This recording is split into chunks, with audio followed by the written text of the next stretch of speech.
¿Cómo le va? ¿Qué dice? Muy buenas noches, bienvenidos. Esto es Caníbales aquí por la pantalla de C5N, un programa, como siempre le digo, especial esta noche, para analizar lo que van a ser las muchísimas ideas que vamos a estar debatiendo y porque es un momento, creo yo, liminar, es un momento clave para tratar de pensar, o en todo caso repensar esta Argentina que cada día nos sorprende, sobre todo a veces por quizás la inacción, ¿no? En muchos aspectos lo digo, y seguramente ustedes a lo largo del programa van a consensuar con nosotros en que quizás hay algo, un poco de todo esto. Quiero empezar el programa diciéndole que en el contexto en el cual nos movemos hay muchos elementos y muchos son susceptibles de análisis, pero la realidad es que cuando uno recién los pone uno al lado del otro, cuando conforma lo que es un escenario, recién allí es que aparecen las preguntas, esa herramienta tan importante para pensar la actualidad, y aparecen en toda su dimensión, ¿no? Una vez que elaboramos ese cuadro de situación, una vez que tenemos esa composición de lugar, es cuando realmente las preguntas, bueno, creo que pueden de alguna manera hacer su trabajo. Y esta noche hay un poco de eso. Mire, hay dos secuencias que a mí me parecen importantísimas y que han ganado tenor, que han ganado profundidad en las últimas horas en la República Argentina. La primera de las secuencias arranca hace algunos días nada más, pero en realidad data de algunas semanas. Yo la venía comentando justamente en este programa, a partir de lo que era, por un lado, el grado de discrecionalidad que el Fondo Monetario y el gobierno argentino consensuaron en una especie de acuerdo, un acuerdo que fue aprobado por ambas cámaras en el Congreso. Una vez que uno tenía ese elemento de la discrecionalidad, ¿qué significa esto? Bueno, que mucho de lo que consensuaron en rigor prácticamente venció.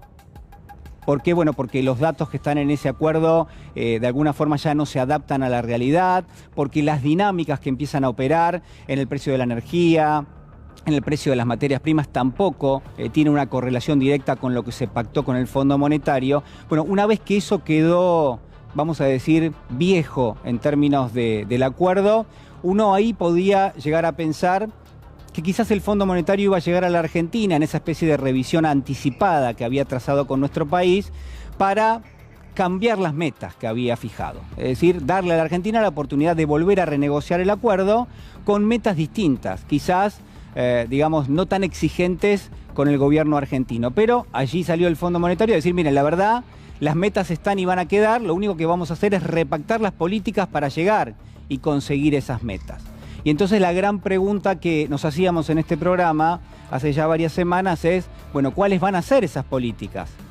Si el gobierno argentino había consensuado con el fondo, por ejemplo, para ponerle un ejemplo, un recorte en los subsidios de la energía, y eso no se va a dar, ¿cómo va a ser el Fondo Monetario del gobierno argentino para llegar a esa meta de reducción del déficit fiscal sin aplicar un ajuste en lo que son los subsidios a la energía? Bueno, claramente eso nos llevaba directamente a tratar de investigar, bueno, qué es lo que ve el Fondo Monetario de la Argentina, donde puede llegar a ser un ajuste, ¿no? Y en ese contexto, en ese marco, en esa secuencia que le estoy contando, aparece el día lunes la presentación en sociedad, llamémoslo así, del proyecto que busca la creación de un fondo especial para pagarle al Fondo Monetario Internacional, constituido de ¿qué? Bueno, del aporte de los tributos que le deben al fisco y que no fueron de alguna manera sufragados en su momento, de todos los activos, de todos los bienes que están constituidos en el exterior y que no han sido declarados al fisco en la Argentina, ¿no? Este fondo especial que esta semana va a dar unos pasos más y que va a empezar a ser discutido en el ámbito del Congreso de la Nación. Bueno, yo proponía hace algunos días que interviene precisamente allí. Es parte de esa discusión. ¿Por qué? Bueno, porque si viene el Fondo Monetario a la Argentina y va a venir dentro de algunos días nada más, porque va a ser en el mes de mayo, y le va a proponer a la Argentina cumplir con las metas, bueno, allí en el medio uno podría decir, bueno, hay un proyecto de discusión en el Congreso que le va a aportar fondos a la Argentina para hacer ese repago, razón por la cual no hay tanta urgencia ni emergencia para aplicar el ajuste de inmediato, ¿no? Es decir, forma parte de lo que uno podría considerar que es una especie de pulseada. Al mismo tiempo, sin solución de continuidad, hace apenas algunas horas nada más, la vicepresidenta dijo, bueno, le envié un regalo al presidente de la Nación. El regalo es un libro del sociólogo Juan Carlos Torre, que participó del gabinete en una en una especie de gestión en las sombras, porque era más un observador que una persona que tomaba definiciones de carácter político, en el gabinete que lo acompañó a Raúl Alfonsín desde 1983 a 1989. Y de todo ese derrotero, ¿no? Y entonces está claro que ese elemento también nos viene quizás a dar una imagen un poquitito más completa de qué es lo que se está discutiendo en la Argentina y quiénes son los que están discutiendo. Y lo que uno tiene en ese libro, que se llama Diario de una temporada en el quinto piso, lo que uno tiene con una, yo diría, de una forma muy explícita, es que hay una secuencia que empieza a notarse en el año 1983 que tiene varios gérmenes de épocas anteriores y que de alguna manera empiezan a campear a sus anchas y que el propio gobierno de Raúl Alfonsín los ve, ¿no? Elementos como puede ser el despliegue de la inflación, que va creciendo de una forma realmente importante, los empresarios, ¿no?, que venían de una imposición del capital al trabajo enorme en la época de la dictadura, es decir, que habían ganado mucho dinero, pero que así y todo querían ganar aún más, y esa secuencia también está muy bien contada en el libro. Y además, por supuesto, en el medio de todo esto, la negociación permanente con el Fondo Monetario Internacional, que el fondo en aquel momento pedía exactamente lo mismo que ahora, es el mismo Fondo Monetario, y esto también es muy elocuente. Entonces hay un diálogo entre estos elementos que hay que prestar atención, ¿no? Ese diálogo hay que prestarle atención. Ahora, ¿cuál es la otra secuencia que para mí es importante? Bueno, todo lo que pasa en la economía real, todo lo que pasa con su bolsillo, todo lo que acontece cada vez que uno entra a un supermercado o a un almacén y descubre que hay saltos en los precios que no referencian directamente lo que uno podría considerar que es un salto en una cotización internacional de un commodity, sino que tienen estrecha relación con esto que le cuento, con cómo se disputa como un territorio todavía vacante, por ejemplo, poder o no poder comer en la Argentina, ¿no? Y quizás suena bastante grave esto, ¿no? Hay, en todo caso, y en lo que nos tiene que guiar, una especie de ética de las preguntas. Es decir, nosotros tenemos que preguntarnos por esto. Tenemos que preguntarnos por cuál es el costo de vida en la Argentina, por qué es tan caro comer en nuestro país. Y ahí se van a notar una serie de respuestas. Quizás una va a ser la guerra en Ucrania, pero probablemente no sea excluyente y no sea la única. Y no nos sirva esa respuesta para repasar todo lo que ha venido pasando hasta acá en la Argentina. Nos sirve quizás para ver hacia adelante y en todo caso para prevenir, que tampoco se va a poder demasiado. Ojalá que sí, por supuesto.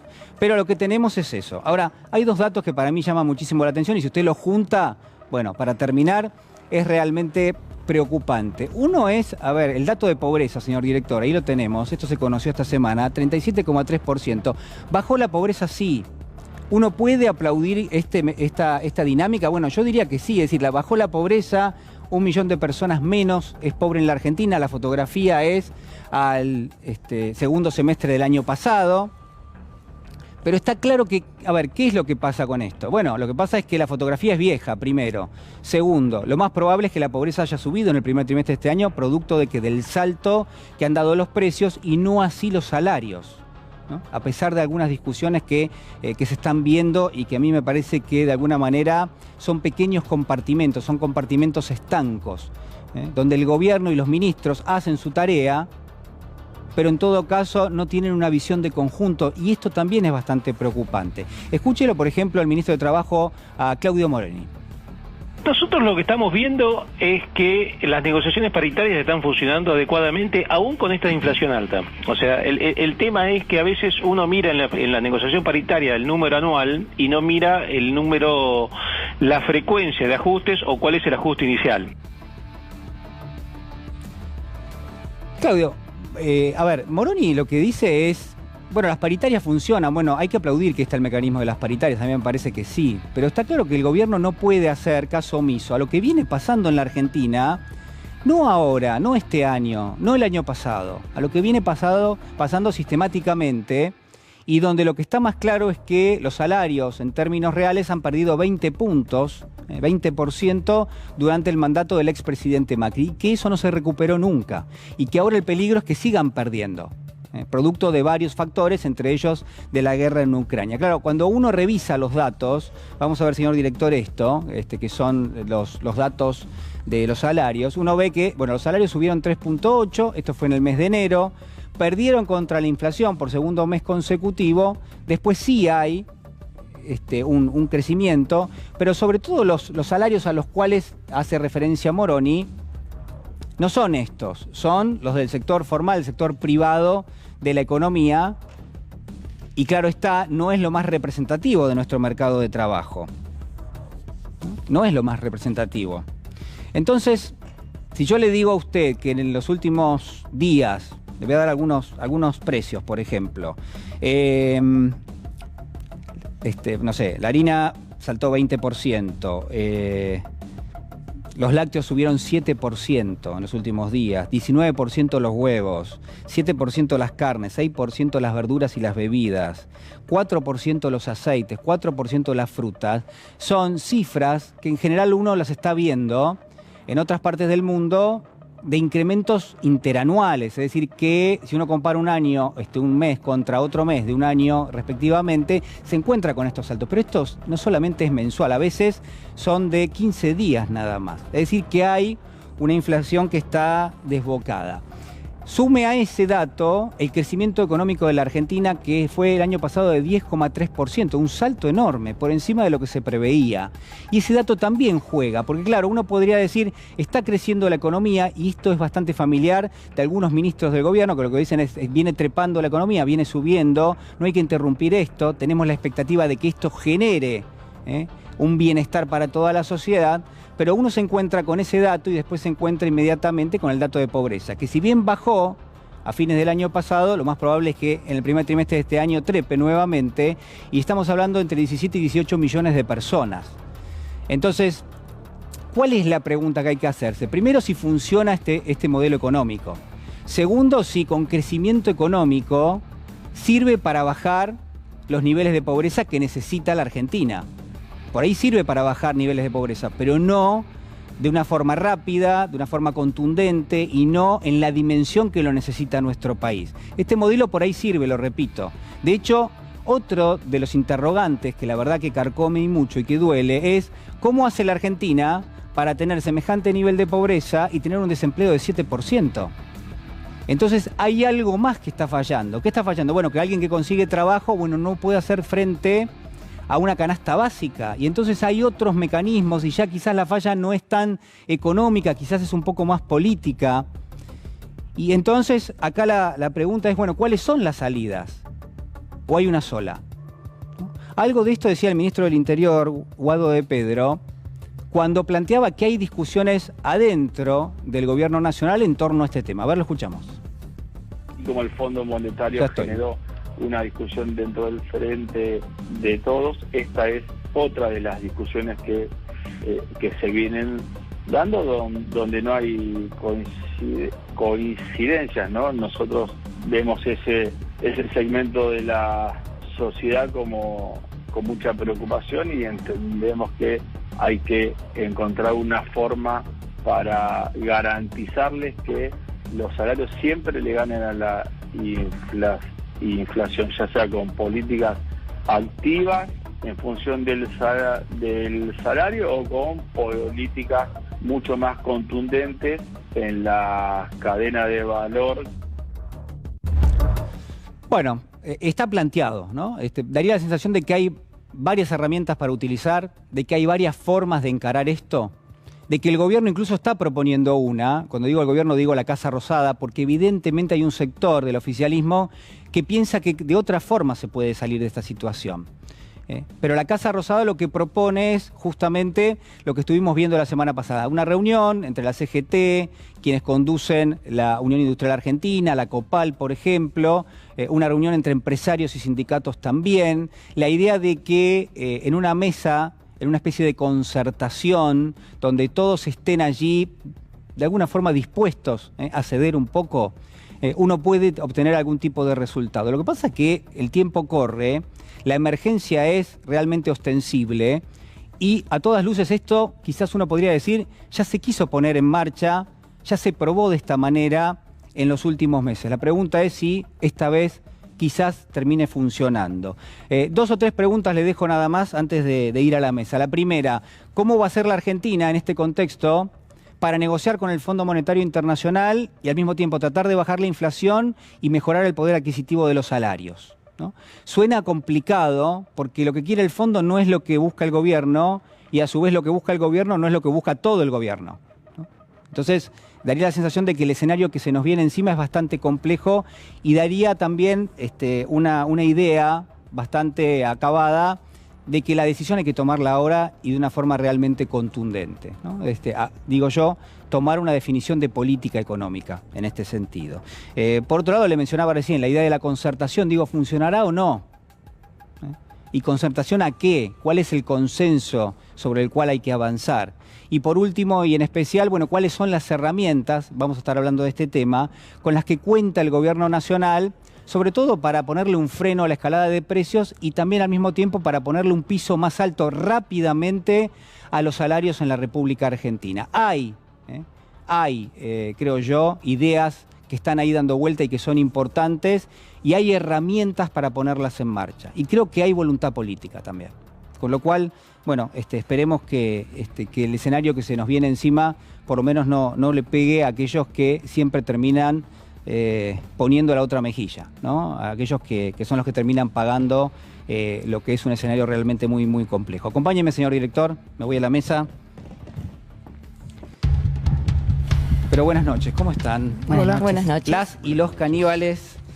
Te escuché que hablabas ahí y decía, pero ¿cómo vinimos esta noche? Sí. ¿Qué pasó? No, nada, creo que una noticia muy importante es bueno, yo ya más o menos el tema de los peritajes con respecto al tema de cuadernos, sabía cuál era el destino final de que esto iba a terminar, pero bueno, ahora apareció un peritaje que es muy significativo, hay una denuncia penal en trámite, y lo que es más grave es que ha quedado, digamos, más o menos demostrado, no, más o menos no, ha quedado demostrado que Centeno, que seguramente para el doctor Bertuzzi debe ser un cuentapropista, ¿no? Hablamos de la causa de los cuadernos, de la ¿no? causa de los cuadernos. Sí. Labró una cantidad de cuadernos en una operación de inteligencia apoyado por el Diario de la Nación y el periodista Cabot, obviamente por el sistema judicial de la República Argentina, que no se tomó el trabajo de verificar por lo menos si esos cuadernos tenían alguna similitud con los trazos de Centeno. Y ahora nos encontramos que, por ejemplo, un empresario como Ferreira, por decir a alguien que sé positivamente, lo tallaron con liquid paper y colocaron el nombre de él arriba y se chupó unos cuantos años en cana. Yo te tendría que repreguntar eso porque la verdad que eso que dicho al pasar es algo... No, es que en la Argentina la palabra escándalo ha quedado digamos, me daba no sé qué decirla. Sí, escándalo no, ha quedado de alguna manera desvirtuada.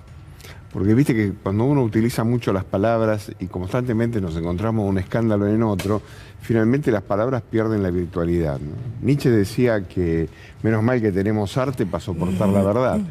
Bueno, en este caso particular, menos mal que tenemos algo como para poder... han destrozado vidas, gente presa. Yo defiendo a Oscar Thomas en esa causa.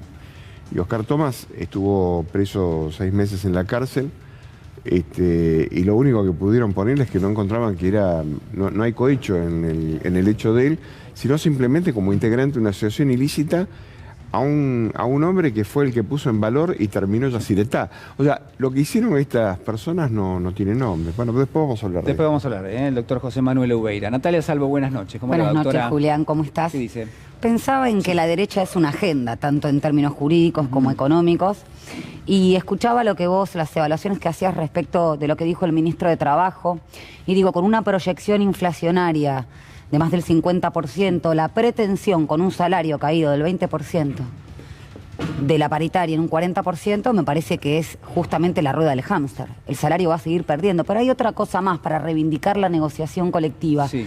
La negociación colectiva es una forma de distribuir riquezas en el marco de las relaciones productivas y colectivas de trabajo. Pero tampoco se puede evaluar con un compartimento estanco.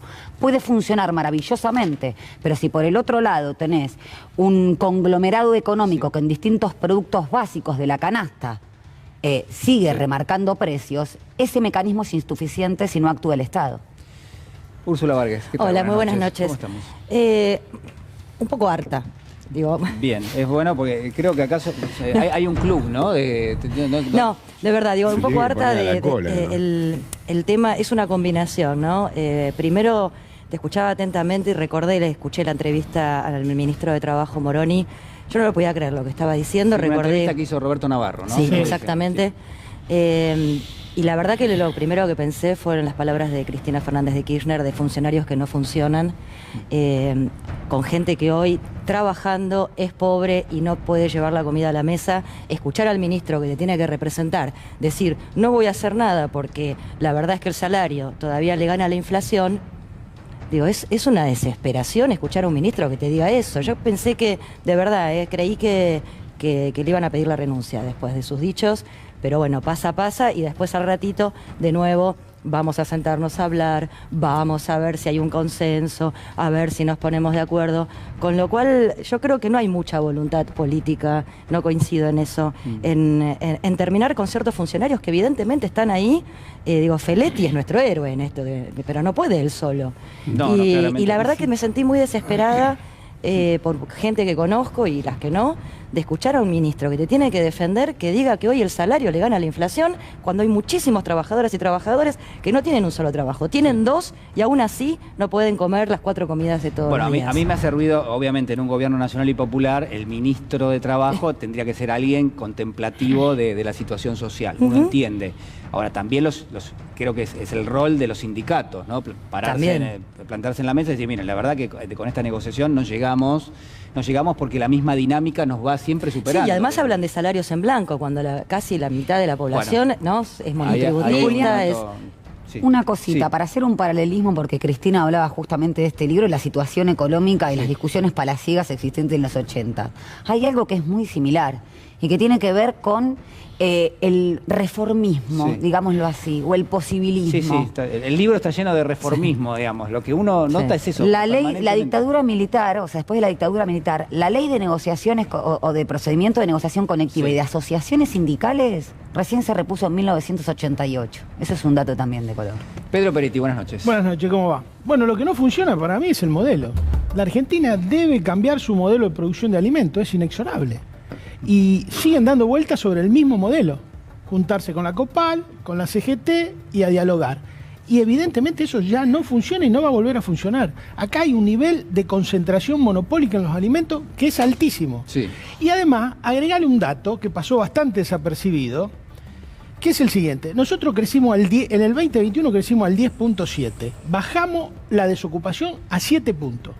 Pusimos el puerto de Rosario con récord de exportaciones, el segundo puerto a nivel mundial. Y fuimos la tercera aduana de exportación de materias primas, 99.700.000 toneladas, récord.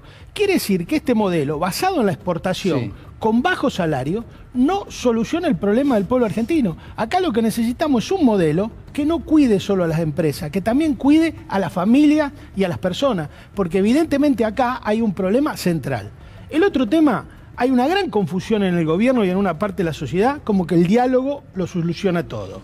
Y el diálogo es un instrumento de la política, no es un fin en sí mismo. No puede faltar el diálogo para mí, ¿no? Tiene que estar siempre. A ver, pero el diálogo no te va a solucionar nada. Vos podés dialogar con Pagani hasta que se le crezcan las barbas al suelo, que no te va a bajar, no va a poner pérdida en el balance de Arco. Bueno, pero uno llama diálogo a una negociación. Acá el tema central es que todas las situaciones de bonanzas y de mejora en el pueblo argentino se parieron con la lucha, no con el diálogo. Eso es inexorable. Es la historia. De la ley Sáenz Peña para acá, todo fue parte de la lucha. El diálogo es un instrumento, como el consenso, que tampoco es obligatorio. ¿Por qué tiene que haber obligatorio el consenso? ¿A dónde está escrito eso? Que es obligatorio que vos te pongas de acuerdo con los tipos que piensan distinto que vos. Pedro, a ver, no quiero discutir con vos, pero...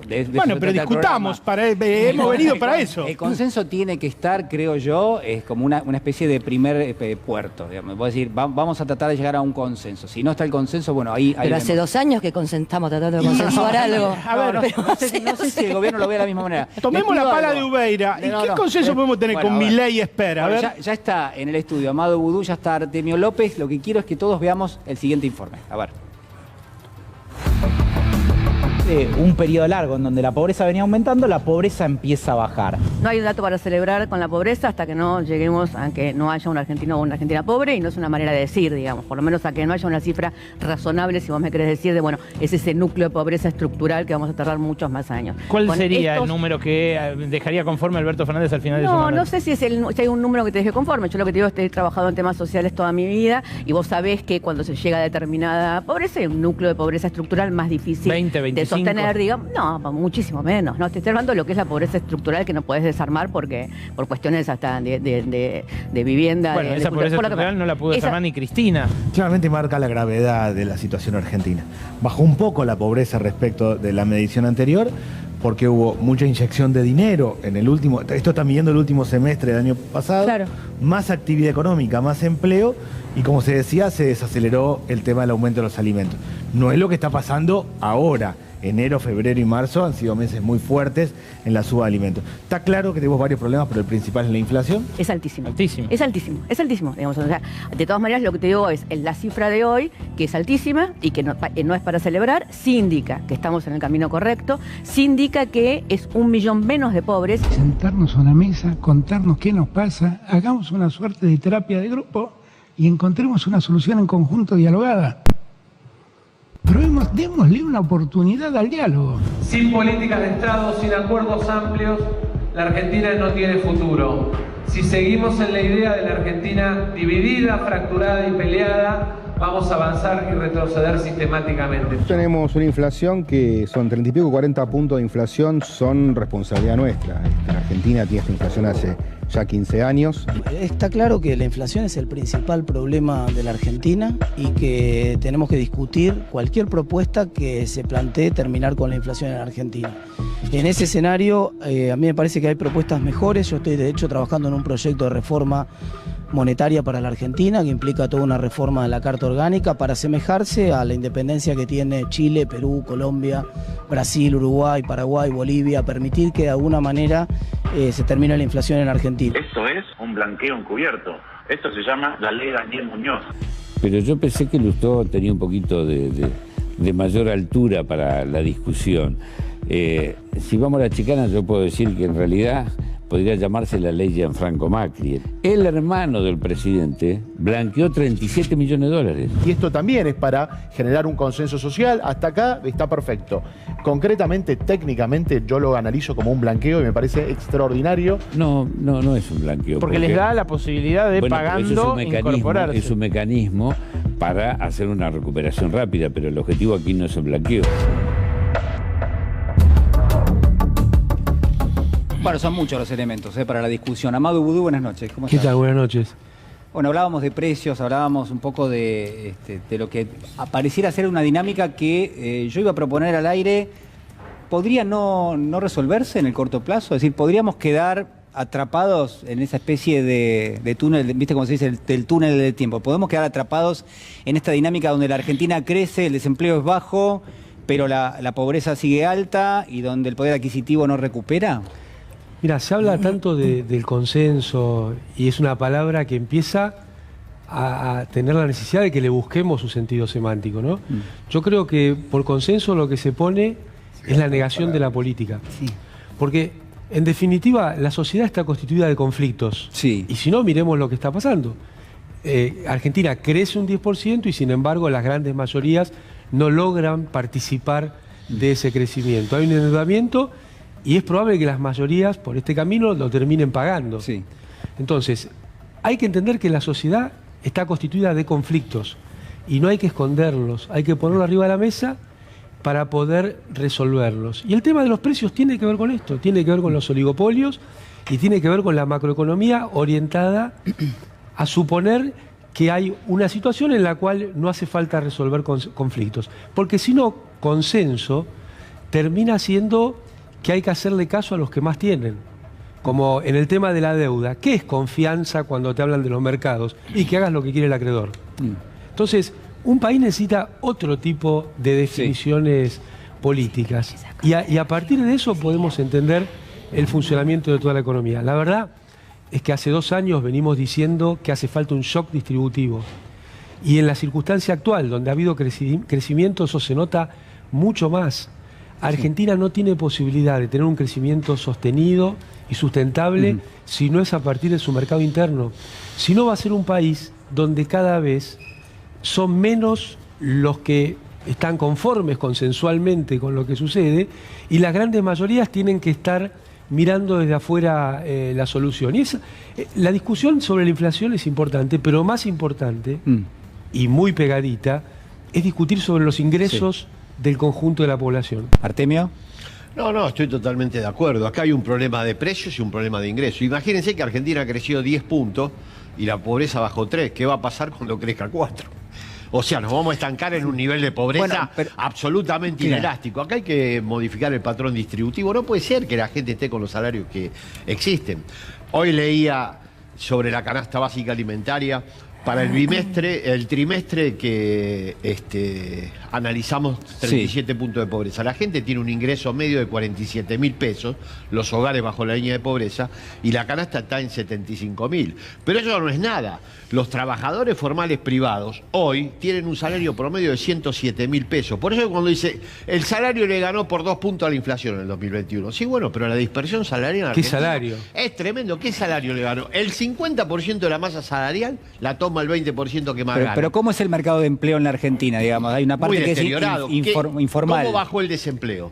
Fundamentalmente cuenta propia, cuenta proprismo social y trabajo informal. O sea hay gente que como no busca, porque ya consiguió de alguna manera con esos formatos que vos decís, queda fuera del cálculo. Exactamente. No. Es que además los empleos están muy mal remunerados. Por eso que tenemos crecimientos importantísimos y sin embargo bajas que no lo reflejan. Vuelvo a insistir, si Argentina crece 10 puntos y baja 3 puntos la pobreza, ¿qué va a pasar cuando entremos en un régimen de crecimiento de 4 o 5 puntos, que es lo que se estipula para este año? Nos vamos a establecer en un piso de 40 puntos de pobreza, porque acá todo el mundo habla de los precios y habla de Feletti, que los planes. ¿Y los ingresos? Bueno, Feletti dijo, yo no hago milagros, ¿no? Ya es como que es un... Con estos salarios. Dice, bueno, pero para le mí agradecemos a Feletti, digamos. Lo que estaba queriendo señalar Feletti ahí es que él puede ocuparse de cuestiones microeconómicas, pero se dan en un contexto macroeconómico de altísima concentración, donde el Estado recauda sobre todo a través de impuestos al consumo. Y ojo, porque ahora va a venir la discusión, hay que bajarle el IVA a tal sector. Y eso va a ser otra trampa, como pasó cuando le bajaron el IVA a los alimentos. Con la baña bajó. Cuando le bajan el IVA a un sector, lo que termina pasando es que de esa diferencia se apropian productores y cadenas de distribución. Y no van la carne una baja paga el 10.5, Amado. En los precios. Entonces, ojo con estas cuestiones de debilitar al Estado por distintos flancos. Pedro. La carne paga 10.5, reafirmando lo que dice Amado. Y se la bajó y sin embargo, fíjate con precio va. O sea, paga la mitad del IVA que se paga en otros productos. Yo creo que acá el tema central es que el gobierno tiene que tomar una política con el tema precio muy importante. ¿Pero es económico o es político? No. ¿Y es precios o es salarios? No hay cuestión, las dos cosas. No hay cuestión económica que no sea política. Ahora, yo te digo una cosa. No, pero Amado, está bien. Mentira que hay cuestiones técnicas por fuera. No, pero a ver, hay un ministro. El ministro llega... Bueno, ¿quién es un ministro de deuda? Un ministro que nunca hay un ministro de Economía. No, es ministro de Economía. Vos lo dijiste hace 2 domingos atrás, una declaración del ministro de Economía hablando de la inflación y del precio de los alimentos. Esta semana tenemos una. ¿Sí? Creo que sí. Lo hizo para enmendarte la plana vos. No, en serio. Ahora, yo digo, el gobierno tiene que tomar... A ver, hay un detalle. Hace 6 años que está sancionada la ley 27.118 de promoción de la agricultura, de reparación histórica de la agricultura familiar, para tratar de empoderar a los agricultores familiares y llegar a que el alimento esté ahí cerquita de donde se produce y todo. Está sin reglamentar.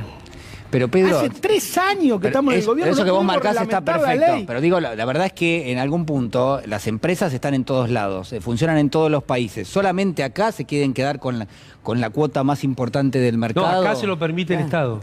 La tasa de ganancia acá es más grande la tasa de ganancia acá que en otros países. Hace poco se publicó un libro sobre la situación de los bancos en América. Y se llama La banca visible.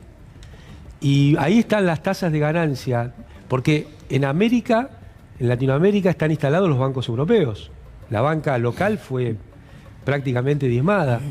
Y por ejemplo, el Santander o el BBVA, en pandemia, sufrieron pérdidas en Europa, compensadas por las ganancias que tuvieron en Latinoamérica. Entonces, claro que sí, que acá los estados son más débiles y protegen menos a los ciudadanos y a las ciudadanas.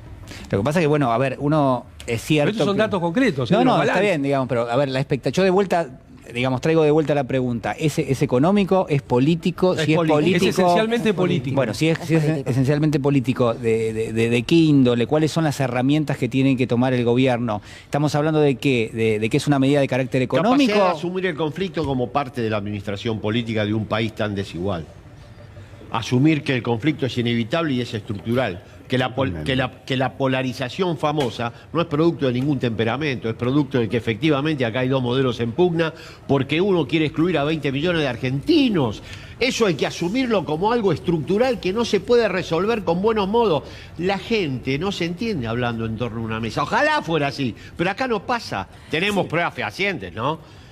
Ni acá ni en el mundo. El neoliberalismo desembarcó a sangre y fuego. 180 puntos de inflación promedio anual con salario congelado. Sí, es curioso, ¿no? Porque cuando está el neoliberalismo en el poder no está preguntando y haciendo consenso y sentémonos a una mesa, agarra la chequera de DNU, pone jueces a dedo.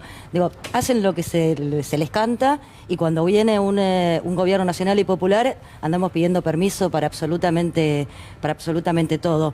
La pelea hay que darla. Yo creo que a lo mejor algunas se ganarán y otras se perderán, pero me parece que la imagen que le va a dar el gobierno a quienes los hemos votado es de lucha, es de tratar de mejorar la situación de todas las argentinas y argentinos y que me parece que es lo que no se ve. No hay ni siquiera decir, incluso luchando y que nos vaya mal. Pero bueno, ahí el pueblo también se mueve, ahí también el pueblo acompaña cuando ve que a quienes votaron se están moviendo para darles una vida mejor. Y no está sucediendo. Se termina todo en una mesa tratando de hablar, como dice un compañero, con diálogo y coso, que es más coso que diálogo. Sí, Rinconeta, al que le mandamos un beso, y no pasa absolutamente nada. Anunciamos una guerra contra la inflación, ¿qué es? Vamos a sentarnos a hablar. Y Julián, hay algo. La vicepresidenta había dicho el año pasado la necesidad de alinear salarios, tarifas, incluso jubilaciones y precios. Justamente es un axioma de fácil entendimiento. Ahora, para eso necesariamente hay que tocar intereses que en nuestro país, con sectores monopólicos, sobre todo que hay de bienes fundamentales, va a hacer tronar. Entonces, yo creo que el vaciamiento del conflicto de la política tiene que ver un poco con esto también, que el diálogo es un instrumento, es metódico, como decía Pedro, pero para llegar a un determinado resultado, que necesariamente para vos representar los intereses de las mayorías que están cada vez más expulsadas, vas a tener que tocar y vas a saber que el poder va a tener sus distintos dispositivos en los poderes del Estado. Lo tuvo en el Poder Judicial, hicieron carne de eso en el macrismo, haciendo un sistema estructural de espionaje, porque volvemos a recordar, Centeno, los cuadernos, era justamente para denostar las representaciones políticas y sociales de mayorías. Entonces, ahora están surgiendo esos escándalos de empresarios, incluso nacionales, no estamos hablando solamente de dirigentes gremiales, que apostaban a un modelo inclusivo industrialista de país. Entonces, parece que hay que atar todos los cabos para poder entender la situación. José. Sí, yo siempre lo digo, creo que acá en varias oportunidades lo señalé.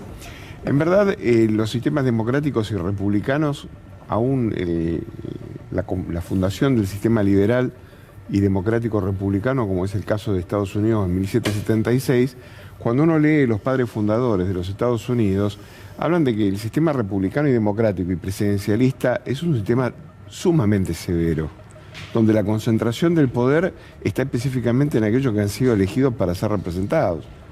Entonces, digo, ¿qué es lo que querían los padres fundadores? Y los padres fundadores de Estados Unidos, que fue lo que, porque no estoy hablando ni de Mao en China, ni estoy hablando de Lenin en la Unión Soviética, ¿no? Claro. Estamos hablando, digo, para estarnos siempre en el terreno de que, digamos, nos entendamos todos.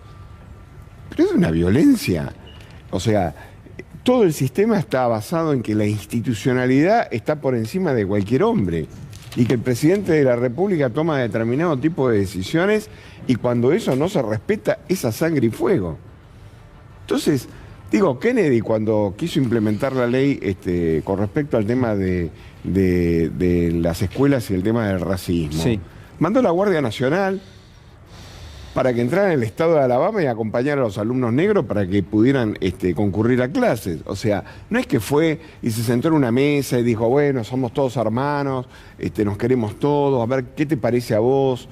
Si los negros en vez de venir todos los días, vienen 2 o 3 veces, y bueno, estudian en casa. No, mandaron la Guardia Nacional. Sí.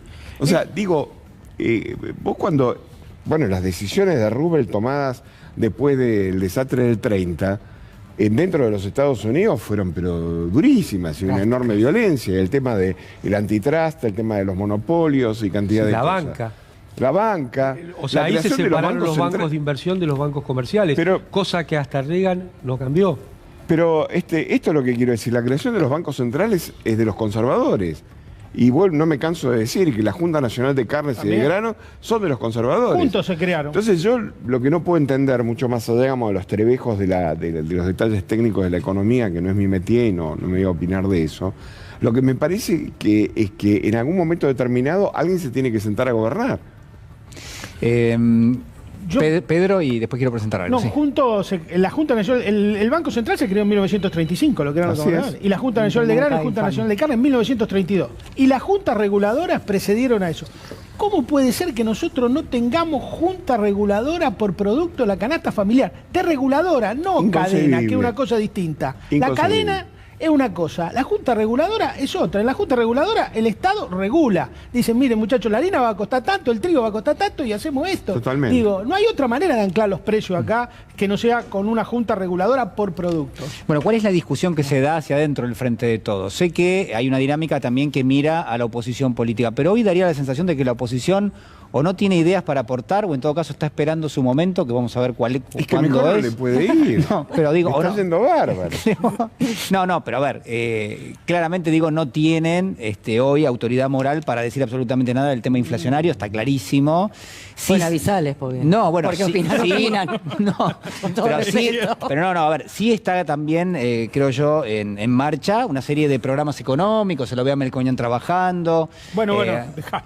No, bueno. Trabaje más. No, es un poco lo que se entiende. Bueno, si nos metemos en la dinámica del Frente de Todos, lo que pasó hace apenas algunas horas nada más es que la vicepresidenta, en el medio de un discurso, hizo un comentario, una digresión, ¿no? Cumpleaños del presidente, le envió un obsequio, le envió un regalo. ¿Qué? Un libro. Claro, uno pregunta, bueno, ¿qué libro? ¿Qué libro le mandaste?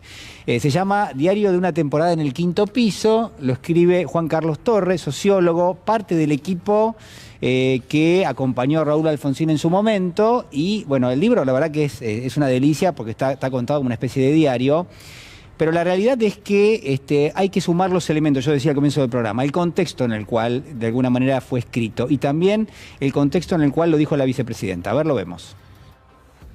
Yo les voy a recomendar un libro que se lo recomendé al presidente y que todavía no lo leyó, el presidente acá, Cámara de Diputados, al respecto. Es un libro que se llama Diario de una temporada en el quinto piso. El relato es una crónica histórica, no es una obra literaria, no va a ganar ningún premio Nobel, pero es un libro que relata las experiencias del primer gobierno democrático, del 83, del presidente Alfonsín, y los distintos equipos económicos que lo sucedieron. Y lo vas a leer, me dijiste. Bien.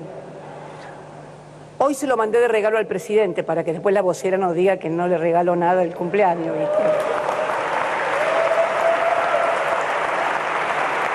Porque después ya veo el lunes, miren si será mala la vicepresidenta que ni siquiera le da un regalito al cumpleaños. Así que le mandé el libro, que es muy interesante y de una extraordinaria actualidad. Bueno, yo no sé si ustedes lo leyeron, pero tiene mucho el libro de lo que estamos viendo permanentemente. Artemio. Claro, sí, es un libro en particular. Hay que elegir ese libro para este momento. Pero bueno, no quiero meterme en la discusión. No te quieres meter ahí en el medio. Es una especie de ojo con el alfonsinismo tardío, porque ya tuvimos una experiencia y miren cómo terminó. Bien. Pero bueno, de todas maneras, yo sigo insistiendo. El último relevamiento de la consultora Analogías, para no hablar de lo propio, muestra que el gobierno tiene todas las chances de repuntar, pero que el deterioro, que es muy marcado, está en un momento complejo, es producto claramente del deterioro de ingresos de las familias y de la caída salarial. No hay que ser mandrake. No hay otra cosa. No hay que convocar, se los puede convocar a lingüistas ni asesores. Acá hay un problema de ingresos severo. Vuelvo a insistir, si con 10 puntos de crecimiento Argentina baja 3 puntos de pobreza, ¿qué nos espera cuando crezcamos 4? No hay manera de perforar ese si no hay otro patrón distributivo. Totalmente. Y eso es lo que la gente pactó en 2019. Y vuelvo a insistir, los que no lo acompañaron en 2021 están dispuestos a volver a darle el voto a condición de que se cumpla el contrato. No es tan difícil. El gobierno tiene todas las posibilidades. Por supuesto, lo que tiene que hacer, lo que señala Amado, bueno, tomar decisiones que obviamente lo van a llevar a niveles de confrontación con sectores que efectivamente tienen una política distinta. La Copal, entre otras, la mesa de enlace, bueno, hay un montón de sectores que son reacios a que la Argentina tenga un acceso a los bienes básicos alimentarios más o menos aceitado. ¿Les parece bien un país donde el salario promedio esté en 107.000 pesos, formal privado, y la canasta básica de pobreza en 90.000? ¿A vos te parece que es vivible un país así? Pero hay que analizar mucho para saber por qué la gente está insatisfecha. La verdad que no. Bueno, pues nosotros lo analizamos. Bueno, pero pareciera que es complicado. Otra cosa, estar 1 hora y media acá, pero con 2 minutos que hablemos ya queda todo claro. No, pero es que, a ver, si andás por la calle te das cuenta que hay algo que no está bien. Exactamente. Digo, con cualquier persona que converses, digamos, cuando vas al supermercado, digo, no hace falta hacer... Pero hay que tomar medidas. Mirá, lo del fondo lo veníamos hablando desde que empezó el gobierno. Lo del shock distributivo lo veníamos hablando desde que empezó el gobierno. Hoy tenés... En junio se acaba la moratoria previsional, la última. Es indispensable que se ponga en marcha el mecanismo que puso Néstor Kirchner, que pusimos desde ANSES, de inclusión jubilatoria. Las mujeres, hoy, el 80% de las mujeres, no se va a poder jubilar. Y eventualmente va a recibir la PUAN, la prestación que hizo Macri, que le subió de prepo 5 años. O sea, ya no es a los 60 para las mujeres, es a los 65. Esto es en junio. Hay que mandar la ley y sacarla, o hacerlo por reglamentación y sacarlo. Esto ya. El otro tema, las LELIQs. El presidente empezó y tenía identificado con claridad el problema. Que había 2.000 millones de pesos encajados en... 2 billones de pesos encajados en LELIQs. Que en definitiva es un préstamo que le hacen, entre comillas, los bancos comerciales al gobierno, a tasas altísimas. Que es cierto, son la mitad de lo que eran lo de Macri. Macri, encima de las LEBAC y las LELIQ, montó un mecanismo de destrucción de la Argentina, que además lo terminó de convalidar con el préstamo al Fondo Monetario para asegurarle que pudieran hacer esas ganancias en dólares. Bueno, pero hoy tenés más del doble de LELIQ. Hay que hacer un sistema de préstamo productivo montado en un fideicomiso de las LELIQ, para no tener ninguna cosa rara, ninguna cosa extraña. Eso hay que hacerlo ya, porque no hay tiempo, porque necesitamos el shock distributivo. Amado, con el proyecto que se presentó en el Congreso la semana pasada de crear un fondo especial para pagarle al Fondo Monetario Internacional, ¿eso va en ese sentido? ¿Eso podría ayudar en eso? Sí, pero nosotros decíamos, veníamos reclamando en contra del pacto del fondo, en los términos que Guzmán llevó estos 2 años de negociación. Bueno, ya está. Ahora no podemos decir se acabó la Argentina. Desde este programa, meses antes, veníamos diciendo que lo importante es tener mecanismos concretos para que lo paguen los que se beneficiaron. Y no por una cuestión de odio, enojo, no, porque es de lógica distributiva y es de lógica tributaria.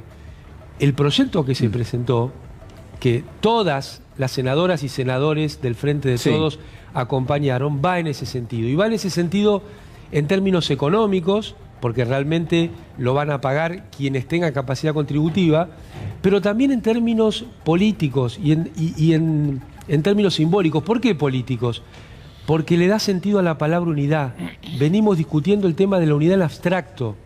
Y entonces parece que fuera el enojo de alguien o de otro. Sí, esto, Y eso es vaciarlo de política. ¿Va a ordenar el espacio este proyecto? ¿Puede Yo no sé ordenar si va el a espacio? ordenar o no, pero lo que hace es ponerle un sentido político a la palabra unidad. Todos están de unidad acuerdo. para esto. Pensaba, y me gustaría señalar eso, y a lo mejor haciendo el ejercicio incluso de no nombrar ni a Cambiemos ni al Frente de Todos, sino como una especie de reflexión básica, ¿no? Digo, porque se habla mucho de, y se sostuvo durante mucho tiempo, que había un partido que se había afanado un PBI, que lo había fugado, que estaba en el ARSAT, en la Patagonia o en algún lugar del mundo.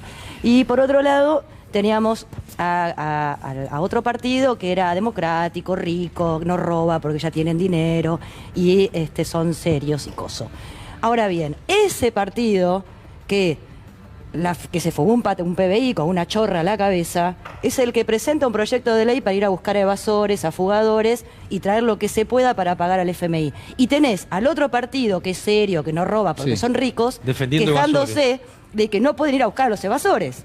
Pero, Digo, ¿no te hace ruido? Pero Digo, sacando los nombres de los partidos para poder que los argentinos y argentinas empecemos a pensar que hay algunas cosas que sí nos unen y que no puede haber ya grietas. Es una tomada de pelo. ¿Cómo no van a estar de acuerdo de ir a buscar a quien se fugó o evadió plata de todos los argentinos y argentinas que estamos pagando el FMI? Y la contradicción existente de los que sostienen que los principales fugadores son de aquel partido que presentó el proyecto para seguir en tus Claro, es como yo misma me voy a poner un proyecto de ley para ir a buscar lo que yo me fugué. Yo creo que esas discusiones hay que darlas con sensatez. Pero yo quiero destacar algo. Digo, la continuidad existente entre el gobierno posterior a la dictadura cívico-militar, que fue el que instaló el primer sistema de valorización financiera, y también lo que sucede después de Mauricio Macri.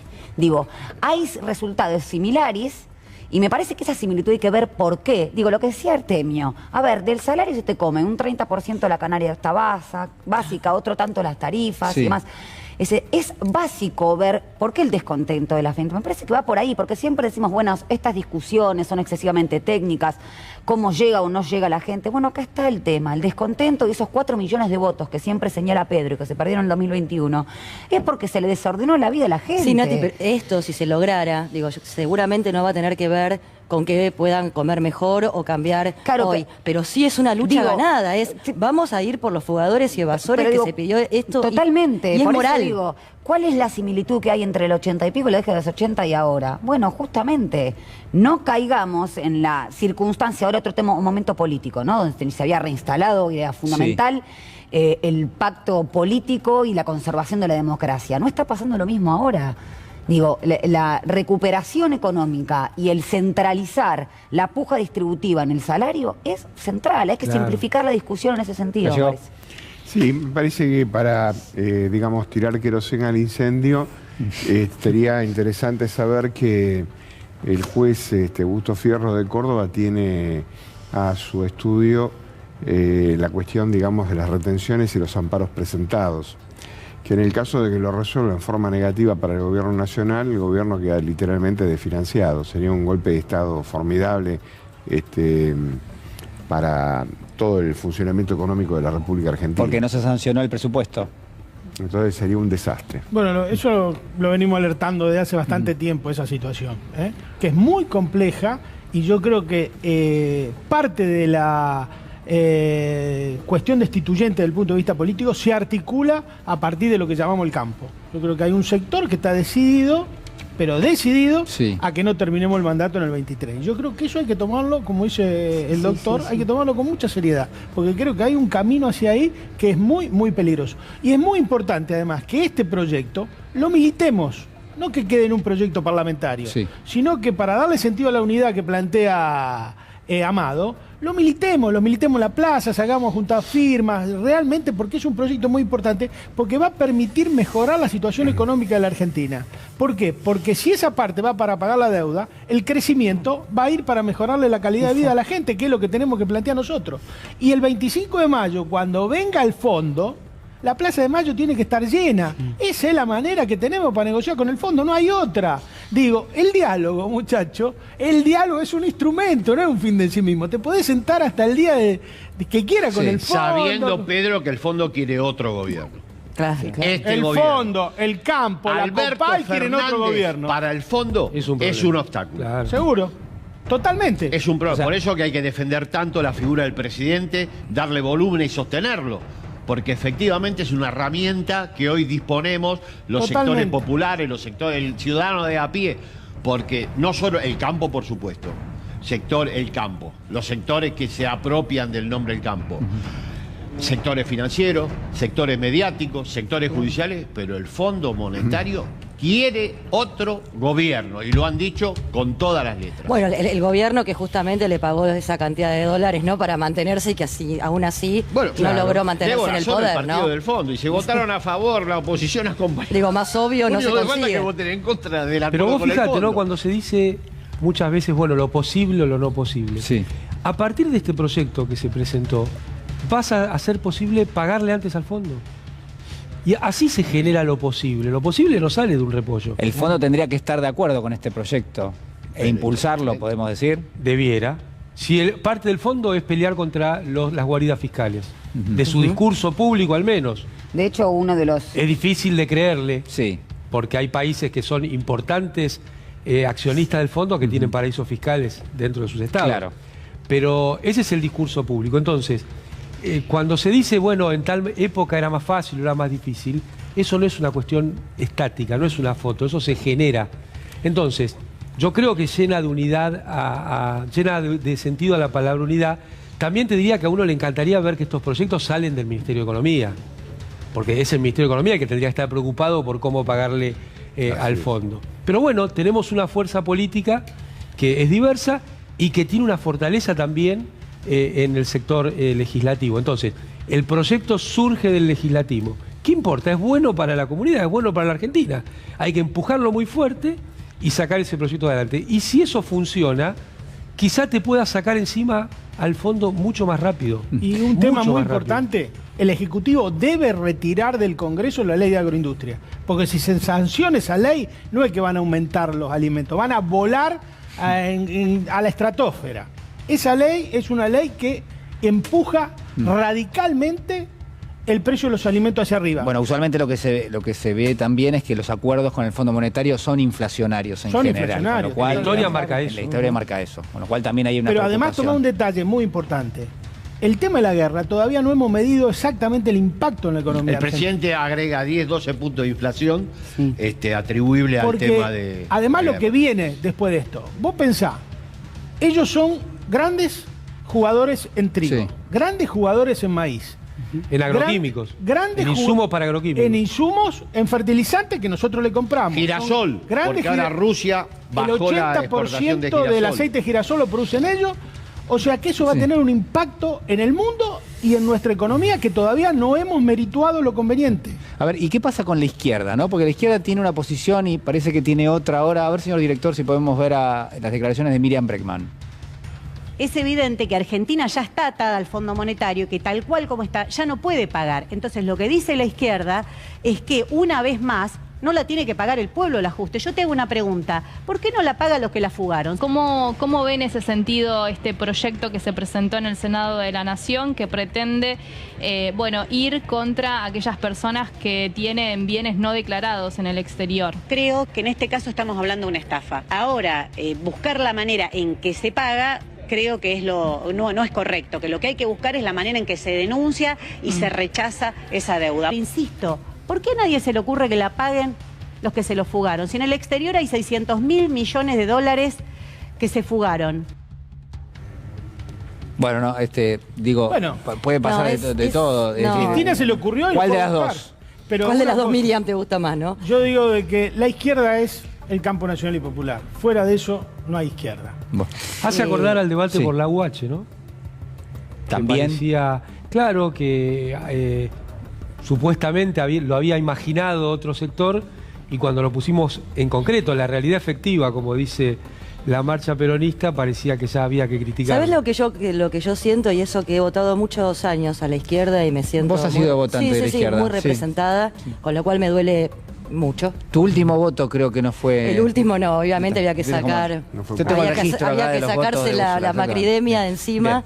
Pero a mí me duele mucho porque siento de a veces que se nota que no conlleva ningún costo político para la izquierda, ¿no? Más que estar en contra de, es como... Las críticas de las almas bellas. Claro, y sí, yo también era de las que creo, las que lo dije además, y me hago cargo que no había que pagarle al fondo, después bueno, que si se le pagaba había que hacer ruido en todos los organismos internacionales y patalear y dejar a la vista esta estafa gigantesca de la mano del FMI, incumpliendo su estatuto, regalándole casi el dinero solamente a Mauricio Macri para que la fugaran.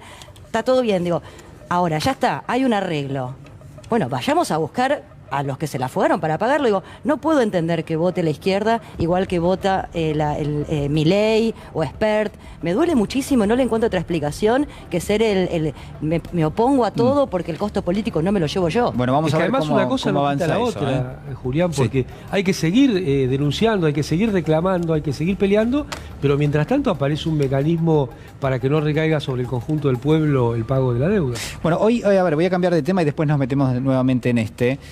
Hoy me generó mucha sorpresa, creo que al doctor Ubeira y a Natalia seguramente tampoco, esta pericia privada por el caso de los cuadernos, donde el autor de los cuadernos, Centeno, uno intuía que era, claro, que era alguien que obviamente tenía un determinado tipo de disciplina a la hora de la elaboración de los cuadernos, ¿no? Como ustedes saben. Pero claro, hay una pericia que se encarga de parte de la defensa de Armando Lawson, que descubre que en los cuadernos hay 4 letras distintas, que hay 2 autores como mínimo, podría haber más también, pero como mínimo son 2, que hay tachaduras, vos tenés ahí, Natalia, un liquid paper, es el corrector, bueno, que hay enmiendas de todo tipo.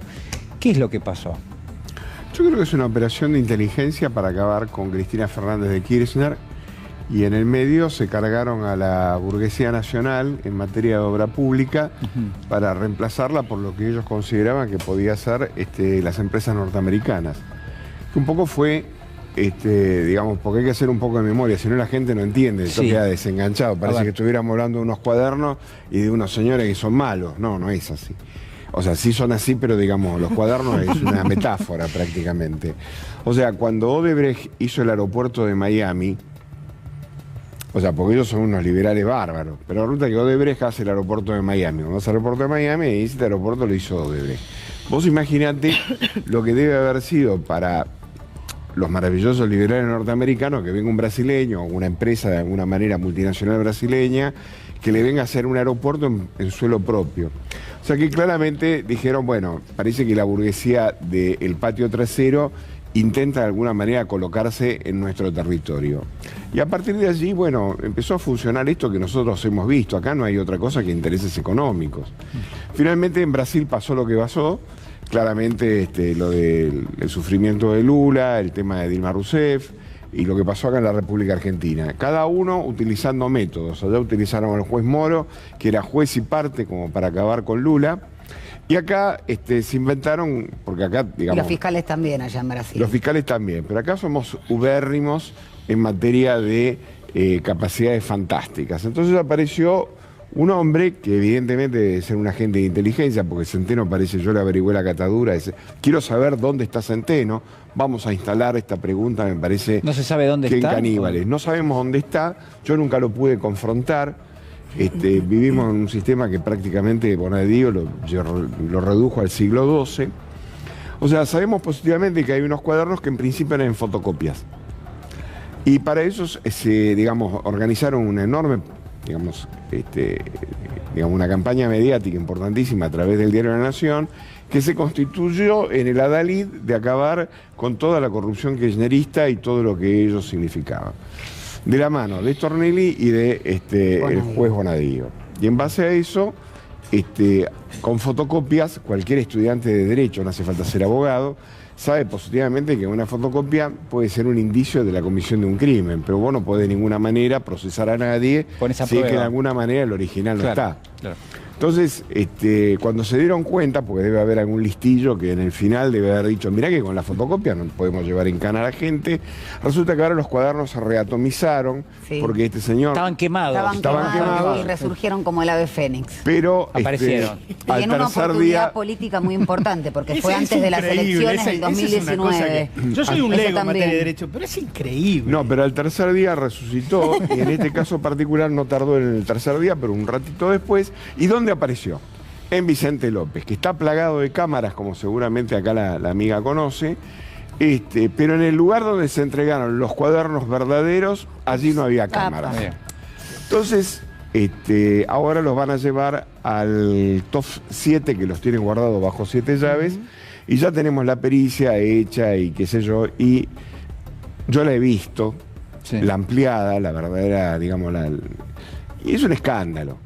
Es un escándalo porque cuando vos haces la escopométrica y mirás detrás, el nombre de Guarino está tachado y arriba pusieron el de Ubeira. Y Ferreira fue en cana con eso. Pero a ver, yo lo tengo a Carlos Stornelli, si no me equivoco, diciendo que los cuadernos son una muy buena prueba. A ver, señor director. Cautelosos, ¿no? Porque muchas veces aparecen cosas de este tipo, pero que son inventos, son operaciones, son cosas extrañas. Pero esto no, evidentemente no lo era. Una cosa así tan completa, esta bitácora, como dice Diego,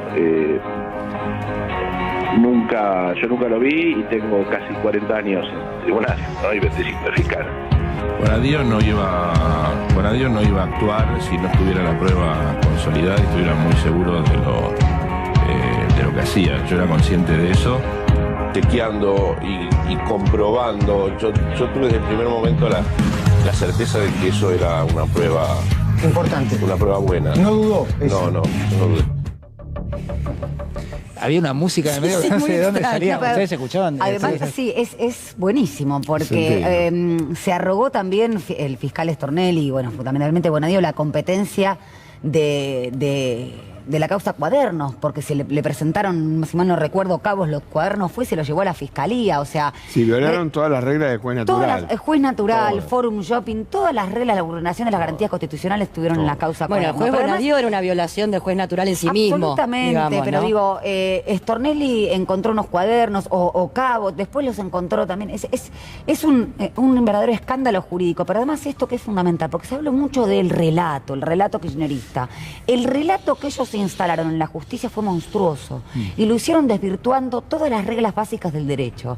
Esto que decían, jamás se peritaron esos cuadernos hasta ahora y que se encontraron 1.600 alteraciones, como decíamos, comentamos entre nosotros. Si nos descuidamos, encontramos también el libro gordo de Petete adentro de esos cuadernos y con una lupa. Pero, ¿se peritaron los cuadernos originales o todavía no? No están peritados. Es que con estaban quemados. Pero es que con la... No, pues pero ya No,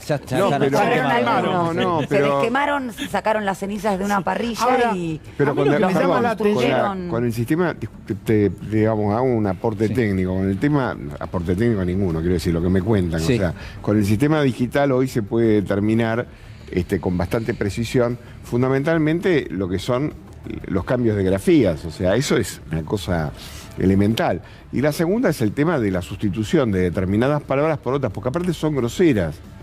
Entonces, aparte de todo eso, hay tropiezos en el tema de la redacción. O sea, Direcciones no también. se pueden adjudicar a una sola mano, que es la de Centeno. Ahora, cuando llegue el momento, porque aparte hasta lo de Centeno, y lo quiero decir con bastante prudencia, es llamativo la aparición del defensor oficial. Yo tengo buena opinión del doctor Coleman, pero hasta la aparición del doctor Coleman, o sea, como defensor oficial de Centeno, es llamativa, porque Centeno venía con un abogado al que lo dejaron en la puerta y le dijeron, quédate acá, y apareció el defensor oficial. Entonces, digamos, la causa es toda una porquería. O sea, todo es una basura dentro de esa causa. Pero, digamos... Y tuvieron que apurar los cuadernos porque estaban en la causa de los aportantes truchos. Capaz que por eso le salió mal. Pero yo lo que quiero es darle, digamos, a todos, digamos, la mala noticia de que acá va a haber muchos funcionarios que van a ir en cana, que son jueces. Porque en verdad el crimen cometido por el juez Bonadío obviamente no lo va a pagar porque finalmente se fue un poco antes. Yo hubiera deseado una larga vida a Bonadío. Pero Stornelli, la Cámara, o sea, te están diciendo, ¿Y el todas periodista? las defensas te están diciendo, bueno, el periodista, Pero el periodista, todo lo que fueron parte de la maniobra, doctor. Ahora me vas a tener que explicar concretamente cómo es que esto se armó. Todo el mundo te dice dónde están los cuadernos. A mí no me mostraron los cuadernos de Centeno cuando fui a la declaratoria con Tomás. Pero a ver, pero ¿por qué el cuaderno tiene la escritura de 2 personas y se supone que lo escribió Centeno? ¿Pero qué no lo escribió Centeno? Centeno es el jetón que pone la cara ahí, que lo deben haber acomodado bastante bien en guita, para decirle, bueno, vos vas a hacer el pagote de todo esto. Es Centeno, el bandebrole de... Claro. Pero Centeno es como agarrar a... Y digo, hay algo muy importante que parece... Ahora, yo quiero hacer una reflexión sobre el periodista. Un segundo, ver, porque es muy importante y a lo mejor parece muy básico, pero qué indefenso que queda el pueblo. ¿No? Claro. Qué indefenso que queda cualquier argentino o cualquier argentina de a pie que tiene que ir a la justicia o que mañana tiene algún problema con algún poderoso o poderosa y que acomodan todo y te van a llevar en cana y no, sin poder decir ni mu. Digo, me parece que es gravísimo. Tenemos además de lo que hablábamos al comienzo y de la comida en la mesa de los argentinos y argentinas, me parece que es un desastre total el poder judicial que tenemos hoy. La democracia no puede ser una democracia sin ese poder justo, y lo que estamos asistiendo día a día es en un poder totalmente viciado. No, pero esto es una causa muy particular. No, es una causa muy particular donde a la gente... Mañana a mí me toda la justicia no es así. Pero mirá lo que pasó con el DNU de los medios audiovisuales. Exacto. También la justicia para una medida en la cual estaba orientada a defender al pueblo, en la regulación de unos precios. Entonces lo que dice Úrsula cabe para las cuestiones individuales, pero también cabe para las cuestiones colectivas en el país. Sí, aparte hay una cosa que para mí es significativa y con esto termino con... el tema de que a los arrepentidos direccionaban todo para declarar en contra de Cristina Fernández. Entonces, la Cámara de Casación convalidó los acuerdos de los arrepentidos cuando la ley específicamente dice concretamente que las personas tienen que ser filmadas con medios técnicos. ¿Para qué? Porque el arrepentido, el día de mañana, el juez que le toque juzgarlo, que a lo mejor lo ve 5 o 6 años después, dice otra cosa, tenga a la mano derecha la filmación y ver qué es lo que dijo este candidato. La Cámara de Casación convalidó en un fallo vergonzoso, con disidencia de la doctora Figueroa, de que claramente las actas no constituyen medios técnicos, porque si no estamos en el Código Hammurabi, también había medios técnicos en el Código Hammurabi. Acá el medio técnico es la grabación física del tipo para poder verlo. Y todo apuntaba específicamente a Cristina Fernández de Kirchner.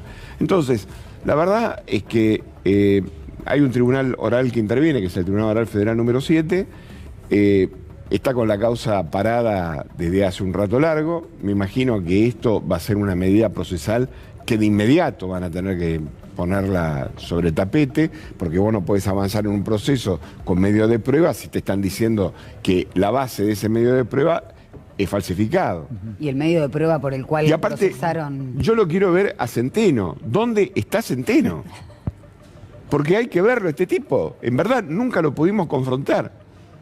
Nadie puede saber concretamente qué fue lo que declaró, qué marco, a ver, digamos... ¿Qué es lo que tenés para declarar, Centeno? ¿Que lo hiciste todo esto? ¿Que escribías cuadernos como si fuera un diario? ¿Cuál era el tema de Centeno? Esto es una operación de inteligencia destinada específicamente para meter gente en cana y para acabar con la burguesía de la República Argentina en materia de obra pública, como no sean los amigos que iba a traer Macri. Ahora, lo del periodista es tremendo. Le hicieron un reportaje, le dieron un premio.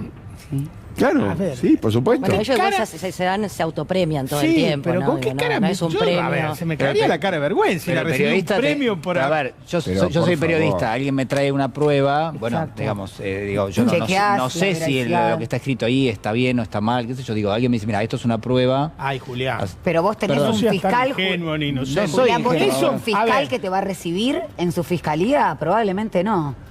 Digo, ahí es evidentemente se ve la complicidad y la connivencia que, por otra parte, por lo que decía el gallego, también fue un plan continental. Veámoslo también, ¿para qué? En el marco general. Pasó en Ecuador, pasó exactamente lo mismo. Los cuadernos. calcado también con otras particularidades en Brasil. Digo, cooptaron cierto sector del poder judicial, que obviamente en connivencia con los servicios de inteligencia, para hacer el trabajo sucio que en la dictadura se hizo a través del terrorismo económico. Perdón, y no olvidemos al embajador de Estados Unidos diciendo que venía Prado, que decía que venía a la República Argentina para darle una mano a la justicia de la República Argentina. O sea, si hubo una comisión brutal de parte de un embajador de meterse en los asuntos internos de un país, fue la del imbécil este que desde allá lo vino... Vos imaginate que en Francia o en Alemania un embajador llegara, pero le ponen una estampilla, lo devuelven, pero en 5 minutos. No le dan el placet ni a Pero ¿cómo le van a dar ¿cómo le van a dar el placet a este tipo? Hay una cuestión de soberanía donde claramente no debiera. Una vergüenza, una vergüenza. Entonces, como dice acá mi amigo Peretti, que es una persona de campo y por eso no sabe, estos tipos la vergüenza la encerraron en el closet hace 10.000 años, le da lo mismo. Es así. Artemio. Cuando aparece un proyecto popular democrático, la justicia muestra su contenido de clase. Pero por supuesto. Exactamente. Podemos dar cuantas vueltas quisiéramos, pero acá lo que se demostró es que la justicia, efectivamente, en Argentina es un partido. Es una justicia de clase. Es un partido. Y cuando aparece un proyecto alternativo, se comporta como lo que es un aparato represivo del Estado para defender los intereses de los sectores dominantes. Mientras el proyecto alternativo no existió, la justicia era una especie de páramo donde todos dirimían más o menos armoniosamente su conflicto. Donde aparece pasó en el 55, pasó con la llegada de Néstor, donde hay un proyecto alternativo, el componente de clase de la justicia es inocultable. Y eso es lo que está pasando hoy. Después asumirá la forma de cuaderno, la forma de diversas formas de lawfare que todos ustedes conocen mejor que yo. Bueno, nos quedan algunos minutos de programa. Me parece que es interesante tratar de hacer un enlace entre la cuestión económica, lo que ustedes recién relataban, lo que pasa con la justicia en distintos momentos, algo de lo que decía recién Artemio, que me parece que es fundamental. Que tiene que estar el análisis. Digo, en qué marco uno puede verlo y en todo caso qué tipo de análisis se pueden establecer hacia atrás también, que es lo que conocemos finalmente, lo que terminó pasando. Así que nada, los invito, no sé quién quiere, para ir cerrando un poco este programa. Digo, hay una conexión, uno puede establecer conexión entre cuestiones vinculadas a la economía, lo que estábamos diciendo recién, es decir, el acceso a un salario digno, las herramientas que tiene un gobierno para llevarlo adelante y después todos los bloques de oposición, porque no solamente es la oposición política, decía recién Pedro, bueno, hay un sector del campo que se puso en armas solamente porque hubo un cambio de 2 puntos en las retenciones, que aparte afecta a un sector y otra vez muy está ahí la particular. pata de la justicia, porque va a depender de la justicia si esto se habilita o no se habilita. Digo, siempre está la pata de la justicia, que como decía recién yo, es claramente un partido, el partido judicial, y que además conforma el status quo de este país desde que tenemos memoria. Entonces, digo, lo más importante de todo hoy, que nos quema las papas, por decirlo de alguna manera bien de base, es la comida de los argentinos y argentinas, poder llegar a fin de mes, pero digo, también hay que prestarle muchísima atención a lo que es este poder judicial, que con 4 monarcas a la cabeza van a terminar decidiendo el futuro de todos los argentinos y argentinas. Pedro. Necesitamos cambiar. Necesitamos cambiar porque, como decía Artemio, estamos a tiempo. Y hay 23, pero por supuesto que hay 23, pero tenemos que cambiar en forma urgente la distribución del ingreso, el precio de los alimentos debemos controlarlo seriamente y evidentemente tenemos que confrontar con algún sector de la sociedad, no podemos quedar bien con todo el mundo. La tortilla se hace rompiendo huevo, no acariciándolo. ¿Está Sergio Massa en ese 23, Artemio? Lo miro a Artemio porque sé que tiene todos los datos. Lo tomo. La de la tortilla estuvo bueno. No podemos seguir hablando un poco de la justicia. No, ¿por qué? No, me pregunto quisiera, porque... bueno, no, lo digo para cerrar y porque adhiero a todo lo que dicen mis compañeros y mi compañera. Y hablando de lo que decía, que también adhiero totalmente, Artemio, digo, para modificar el Poder Judicial también hace falta una profunda reforma en las usinas académicas que producen abogados y abogadas. Esta semana hay elecciones en la UBA de estudiantiles y creo que es importante que esta juventud a la que apelamos el domingo pasado y que está muy activa, pueda participar y empezar a diseñar también las currículas universitarias. Así que del lunes 4 de abril al viernes 8 hay elecciones en la UBA. Mi corazón en la Facultad de Derecho, a los compañeros y compañeras de la lista 5, que bueno, van a tener esta perspectiva nacional y popular del derecho. Amado, un minuto. Sí, lo que decías antes, a lo que vos preguntabas, mientras el sistema judicial inventaba teorías para meter gente presa, no dijo nada de los 44.000 millones de dólares de endeudamiento, no dijo nada de las subas de tarifas a lo loco. Y en términos de lo actual, la realidad económica es algo que se construye. El proyecto que enviaron senadoras y senadores es parte de esa construcción. Los fondos para pagarle al fondo pueden obtenerse y entonces cambiar la correlación de fuerza. Y para adelante, el tema de la moratoria jubilatoria es esencial, el tema de redireccionar las LICs es esencial, y también hay conflicto con la cuestión del fondo para los medios audiovisuales, para las obras de teatro, etcétera, que quizás, si no se toman medidas, se termine este año, y también va no solo en contra de la cultura argentina, sino de una mejor distribución del ingreso entre nuestras trabajadoras y trabajadores. ¿Llegó? Sí, sé que lo que voy a decir va a ser medio disruptivo, pero creo que vale la pena, porque no me lo puedo callar. La verdad es que el 55, digamos, el macrismo yo lo puedo asimilar a algo muy parecido a lo del 55 sin bombas en la Plaza de Mayo. Pero digamos, esa CONADEP que armaron, digamos, no, esa comisión que armaron en el 55 para perseguir, llevó, por ejemplo, a que el mayor ejecutor de obra pública de la República Argentina, que fue el general Pistarini, terminara en Ushuaia torturado y murió en Ushuaia. Y solamente fue superado por Néstor Kirchner y por Julio De Vido, al cual acaban de condenar el otro día a 4 años de cárcel. Entonces yo lo que noto es como que, digamos, cambiamos de gobierno, pero no cambiamos la matriz. La matriz sigue siendo la misma. Y para poder imponer un plan como fue el que se llevó adelante la República Argentina para entregarla, para saquearla, vos necesitabas del sistema de la justicia para acorralar opositores.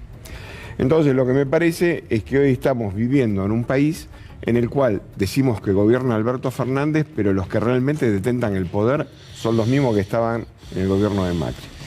Bueno, les agradezco a todos por haber estado esta noche aquí en Caníbales. ¿Les parece bien? Nos reencontramos el próximo domingo. Nosotros hacemos una pausa y ya regresamos. Bueno, muy bien, último minuto de programa. Saben ustedes la conversación, llamémoslo de esta manera, entre el gobierno y distintos sectores, el sector empresario, el sector también de los sindicatos, va a continuar esta semana. Y en ese contexto, el gobierno va a anunciar 2 planes vinculados obviamente al tema precios, en este caso que se agregan al plan de precios cuidados, que tiene 1.300 productos, y también a los planes que tiene, por ejemplo, vinculados a la cuestión de la carne, ¿no? 7 cortes de carne que están disponibles en los supermercados. Bueno, básicamente en los supermercados también el gobierno trabaja una canasta de 5 frutas y verduras, ¿no? 5 frutas y verduras que tendrían que estar disponibles en todos los supermercados con un determinado precio, ¿no? Llega que de alguna manera forme parte del consenso entre el gobierno y los empresarios. El otro plan que también se va a anunciar es el de 60 productos, un poco a la manera de precios cuidados, pero para lo que se llaman los comercios de cercanía